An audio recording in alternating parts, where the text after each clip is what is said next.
கெட்டிமேளம் serial நாளைக்கான எபிசோடில் என்ன நடக்க போகுதுன்னு ஒரு சூப்பரான ப்ரோமோ ரிவ்யூ பார்க்கலாம் வாங்க. என்னோட ரிவ்யூ பிடிச்சிருந்தால் லைக் பண்ணுங்கள். அஞ்சலிக்கு மகேஷ் வீட்டை பூட்டிட்டு போயிருக்காரு அப்படின்ற விஷயம் கூட தெரியாமல் வீட்டில் தனியாக இருப்பாங்க. அப்பப்போ அவங்க அம்மாவுக்கு கால் பண்ணி பேசிட்டு இருக்கிறதுலாம் மகேஷ்க்கு பயங்கர இரிட்டேட்டிங்காக இருக்கும். எதுக்காக இவங்க அம்மாவுக்கு அப்பப்போ கால் பண்ணி பேசுகிறான்? அப்படி என்னதான் பேசுவா? நாம் இவ்வளோ சந்தோஷமாக தானே பார்த்துக்கிறோம். என்னதான் பேசுவா இவ என்ன பேசுகிறா அப்படின்னு நாம் தெரிஞ்சுக்கணும். நாளைக்கே நாம் மைக்கை ஃபிக்ஸ் பண்ணுறோம். இவங்க என்ன தான் பேசுகிறாங்கன்னு நமக்கு தெரிஞ்சே ஆகணும். இல்லைன்னு நமக்கு மண்டையை வெடிச்சிடும் அப்படின்னு பயங்கரமாக ரொம்ப மோசமாக யோசிக்கிறாரு.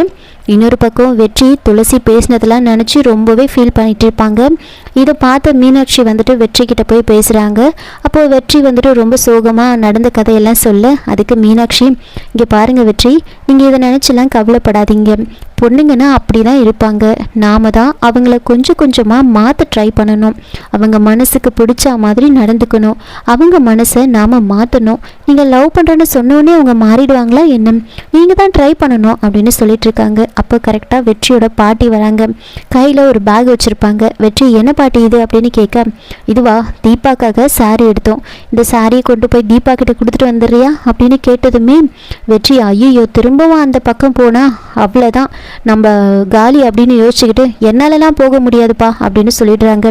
பாட்டி ரொம்பவே கெஞ்சி கேட்குறாங்க, பா தயவு செஞ்சு கொண்டு போய் கொடுத்துட்டு வந்துருப்பா, யாரும் இல்லைங்க அப்படின்னு சொன்னதுமே வெற்றி வேற வழியே இல்லாமல் மனசில் பயத்தோடவே அந்த சாரி எடுத்துக்கிட்டு நேராக துளசியோட வீட்டுக்கு போகிறாங்க. அங்கே வெற்றியை திரும்பவும் பார்த்ததுமே துளசி ரொம்ப டென்ஷன் ஆகிடுவாங்க. இருந்தாலும் வேற வழி இல்லாமல் சாரியை கொடுக்குறாரு. அதுக்கப்புறம் லக்ஷ்மி துளசியே காஃபி போட சொல்லி சொல்கிறாங்க. அதனால் துளசி இன்னும் டென்ஷன் ஆகிடுவாங்க.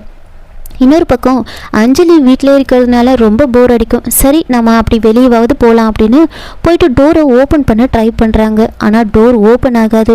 ரொம்ப நேரம் ட்ரை பண்ணி பார்த்துட்டு செக்யூரிட்டி யாராச்சும் இருக்காங்களாம் பார்க்கலாம் அப்படின்னு எட்டி பார்க்குறாங்க. ஆனால் செக்யூரிட்டியும் யாரும் இருக்க மாட்டாங்க. என்ன இது, டோரே ஓப்பன் ஆகலாம் அப்படின்னு புலம்பிட்டுருக்க.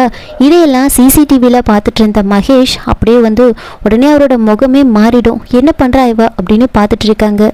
மீட்டிங்கில் பேசுறதை விட்டுட்டு அஞ்சலியவே வாட்ச் பண்ணிட்டு இருப்பாங்க.